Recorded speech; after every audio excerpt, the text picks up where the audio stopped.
Hi, my name is Peter Bull. I'm the CEO of DitDah Company Limited. What I'd like to talk about today is leadership development. Before I get into the detail, let me share some thoughts around the concept of leadership development. I believe that you can't learn to be a leader through a training course or from reading a book or watching a video. My belief is leadership is something that happens over time. So really we're talking about a development journey. And as it's got on the slide there, a journey, not an event. In this session today, what I'm going to talk about are these items here. So I'll quickly introduce DitDah. Who are we? What do we do?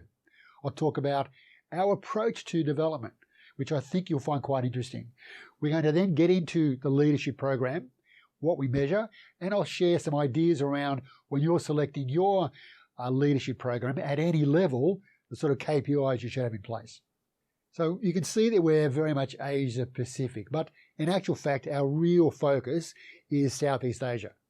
If I take as an example one industry, let's say construction industry, you can see here that our experience covers, I think it's about 8 or 10 different countries, multiple different companies, and from CEO, C-suite, all the way down to junior leader. So it's quite extensive. All right, so to explain our thinking, our approach to development, I want to draw on a process model called input, process, output, or IPO.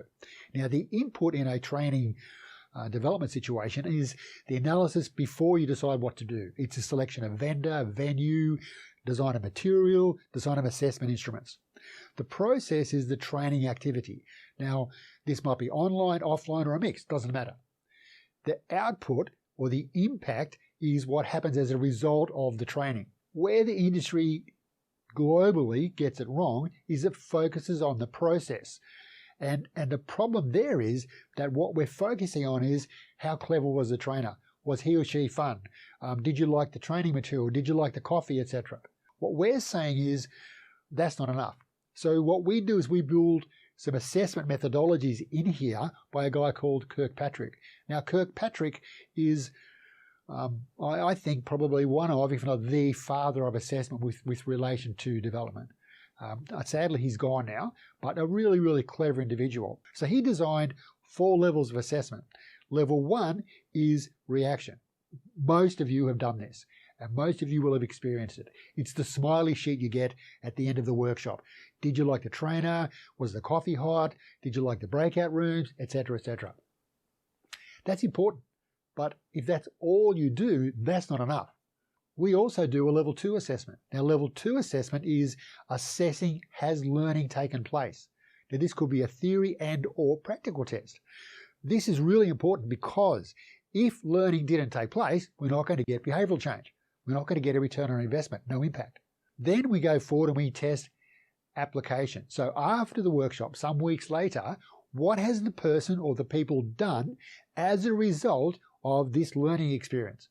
What have they done in their personal life or their working life or a combination of both? And if they've done anything, the level 4 assessment checks what's the impact or the Holy Grail ROI. So let's talk about one of our leadership programs. And the sample here I put on the screen, there are 6 modules. Now you can have 1 module, 3 modules, 5 modules, pick and choose, mix and match, whatever you want. What we've taken here is an example of a program that starts with you as an individual. And that's important because if we're going to lead others, we first need to understand ourselves. What sorts of decisions do we make? How do we make decisions? How do we share with others? How do we communicate with others? And that's what Module 1 is around, manage self. Module 2 is about leading teams and individuals. So within here, we've got coaching, delegation, giving feedback, and so on and so forth. Module 3 expands out to looking at customer service. And our model of customer service is that every individual within your business has a customer, whether that's an internal or an external customer, whether that's an input or an output customer. We look at operations. And here we are into planning range of different charts so people get a better feel for how to organize themselves and organize their teams. Every leader, no matter what level of a business, needs to understand budget and finance. And we're not going to try to make them into accountants, but they need to be able to look at a P&L, etc., and read the story that's presented by financial reports. Finally, we look at change and innovation.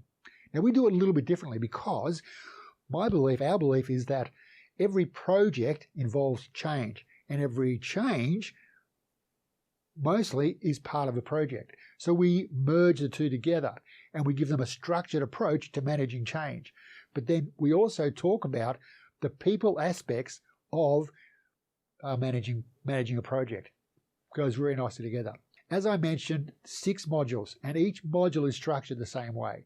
We start with a briefing session. Now, the briefing session can be something that the individual can download and read. It could be a short video, or it could be a live chat session. The learner and his or her manager, they can choose which session to go to so that they have information to meet for a goal setting session. Now, the purpose of the goal setting session isn't to talk about what's going to be learned. If you remember the previous slide, we spoke about level 1, 2, 3, 4. Level 3 is application. Level 4 is impact. The GSS, the goal setting session, talks about what is the learner going to do as a result of the learning, and what do we expect the impact to be. So that discussion between the learner and their boss, the N+1, is around how will this impact my objectives, my competency development, or my career plan. Should link to one of those 3 or shouldn't really do it. Then they come to the workshop. Now, the workshop can be bricks and mortar face-to-face, could be totally online, or it could be blended. So it's a mix of off and online. After that, they have about 6 weeks to take all that theory and apply it to their life, work and or personal. Apply it to their life so that they can achieve the commitments they made to their boss back in the goal setting session, the GSS. That's about 6 weeks. To support them, though, because they're not alone, to support them, they have their N+1, their boss, their coach. They have a key account manager. They have a HR team. They have other participants. They've got consultants and trainers, multiple people to help them on this journey of development to apply the theory to reality, to their life. At about the 7-week mark, they meet back with their boss again. And they say, hey, boss, 2 months ago, we met and we spoke about Manage Yourself module. And I promised you that as a result of this learning, what I would do is X, Y, and Z. Here's my proof. And the goal review session is about a 30-minute meeting. After that, in the final week, they sit with one of the DitDah consultants. In that session, it lasts about an hour. It's a coaching and assessment session. So what the DitDah consultant is doing is actually working with the participant to see how they've applied this or tried to apply it to their life, work or personal. If they haven't been able to apply it, if they haven't tried to apply it, then the DitDah consultant switches to coaching, or if necessary, switches to training, because the whole process is around and focused on application, behavioral change, sustained behavioral change. We're not focusing on what they learned. That's not enough. Finally, an individual report is prepared for each participant for each module. Now, if you look at this process, and again, 6 modules are all the same. What's interesting is this. The typical approach to learning and development focuses on the learning event, in this case, the workshop. So in this case, it's a 2-day workshop. So it starts on Monday, finishes on Tuesday.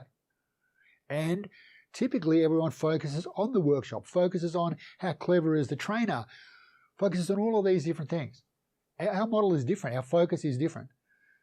We focus beginning the learning process in the brief.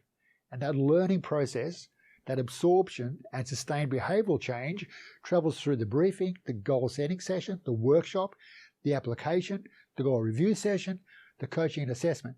So instead of a 2-day workshop, it's actually 2 months of sustained and supported behavioral change. Now, I spoke before about assessments and measurement. I believe it's really, really important to measure learning and development. I believe that learning and development should have the same metrics as any other investment in your business. It's not enough to simply measure success by what's happening in the classroom. So again, we use a Kirkpatrick model.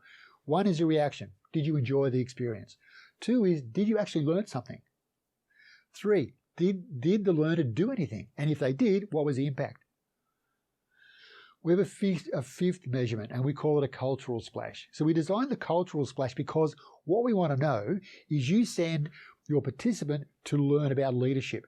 Well, when she or he comes back to your business, do they share that? Do they share that with their boss? Do they share that with their colleagues, with their staff?